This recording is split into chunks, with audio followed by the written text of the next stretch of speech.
Welcome to our channel. ನೋಡಿ friends, ನಾನಿವತ್ತು ಗೋಳಿ ಬಜೆ ಮಾಡ್ತಾ ಇದ್ದೆ. ನನ್ನ ಚಾನಲ್ ನಾನಿವತ್ತು ಗೋಳಿ ಬಜೆ ಮಾಡಲೇ ಇಲ್ಲ, ಅದಕ್ಕೆ ಈ ಗೋಳಿ ಬಜೆ ಮಾಡ್ತಾ ಇದ್ದೆ. ನೋಡಿ ಫ್ರೆಂಡ್ಸ್, ಒಂಚೂರು ಒಂದು ಕಪ್ ಮೊಸರು ಹಾಕೊಂಡಿದೆ.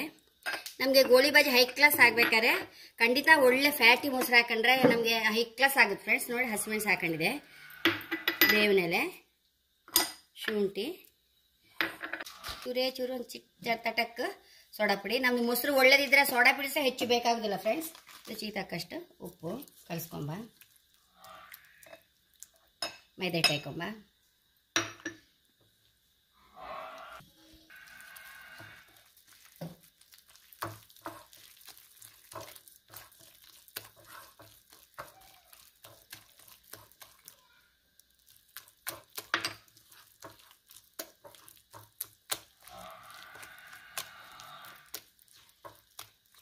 ಫ್ರೆಂಡ್ಸ್ ಕಲಸಿ ಆಯಿತು. ಇದನ್ನು 1 ಗಂಟೆ ಮುಚ್ಚಿಟ್ಕೊಂಡು ಬಿಡುವ ಫ್ರೆಂಡ್ಸ್. 1 ಗಂಟೆ ಆಯಿತು. ಈಗ ಕಾಸಿ ನೋಡುವ ಹೇಗಾಯ್ತು ಹೇಳಿ.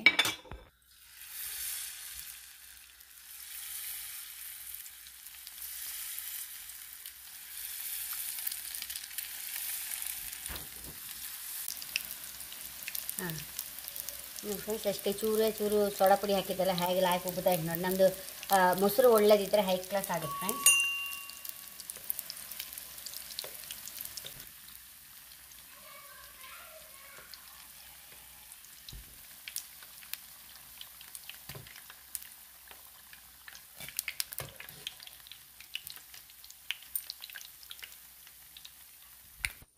ನೋಡಿ friends, high class goli baje ready ಆಗಿದೆ. ಗರಿಗರಿಯಾಗಿ ನೋಡಿ, ಸ್ವಲ್ಪ ಸುಮಾರು ಹೊತ್ತಾದರೂ ಸಹ ಇದೇ ಥರ ಗರಿ ಇರುತ್ತೆ. ಸೋಡಾ ಪುಡಿ ಸಹ ನೋಡಿದ್ರೆ ನೀವು ಹೆಚ್ಚು ಹಾಕಲಿಲ್ಲ, ಒಳ್ಳೆ ಮೊಸರು ಹಾಕಿದರೆ ಸೋಡಾ ಪುಡಿ ಸಹ ಹೆಚ್ಚು ಬೇಕಾಗೋದಿಲ್ಲ ಫ್ರೆಂಡ್ಸ್. ನಾವು ಸುರಿಗೆ ಒಂದು 3-4 ಗಂಟೆ ಕಲಿಸಿದ್ರೆ ಸೋಡಾ ಪುಡಿ ಹಾಕದೆ ಸಹ ಒಂದ್ಸಲ ಮಾಡಿ ನೋಡ್ಬೋದು, ಅದು ಸಹ ಲಾಯ್ಕೆ ಆಗುತ್ತೆ. ಅಥವಾ ಸೋಡಾ ಪುಡಿ ಚೂರು ತಿಂದ್ರಿಂದ ಏನು ಕೆಟ್ಟದಿಲ್ಲ ಫ್ರೆಂಡ್ಸ್, ನಮ್ಮ ಹೊಟ್ಟೆ ಇನ್ನೂ ಕ್ಲೀನ್ ಆಗಿಬಿಡುತ್ತೆ. ನೋಡಿ ಎಷ್ಟು ಗರಿಗರಿಯಾಗಿದೆ ನೋಡಿ. ಹಾಗೆ ನೋಡಿ, ಒಳಗೆ ಸಹ ಟೊಳ್ಳು ಎಂಥದ್ದು ಇಲ್ಲ, ಹೈ ಕ್ಲಾಸ್ ಆಗಿದೆ ಫ್ರೆಂಡ್ಸ್. ಮಕ್ಕಳಿಗಂತೂ ತುಂಬ ಇಷ್ಟವಾದ ತಿಂಡಿ ಫ್ರೆಂಡ್ಸ್. ಶಾಲೆಯಿಂದ ಬಂದ ಕೂಡಲೇ ಮಕ್ಕಳಿಗೆ ಸಹ ಮಾಡಿಕೊಟ್ರೆ, ಈಗಂತೂ ರಜೆ ಟೈಮ್ ಅಲ್ಲ, ಮಕ್ಕಳಿಗೆ ಸಹ ಸಾಯಂಕಾಲ ಹೊತ್ತಿಗೆ ಮಾಡಿದ್ರೆ ಭಾರಿ ಖುಷಿ ಆಗುತ್ತೆ. ಮಕ್ಕಳೇ ಬಿಟ್ಟು ದೊಡ್ಡವರು ಸಹ ಇಷ್ಟ ಆಗೋ ತಿಂಡಿ ಫ್ರೆಂಡ್ಸ್ ಗೋಳಿ ಬಜೆ ಅಂದರೆ.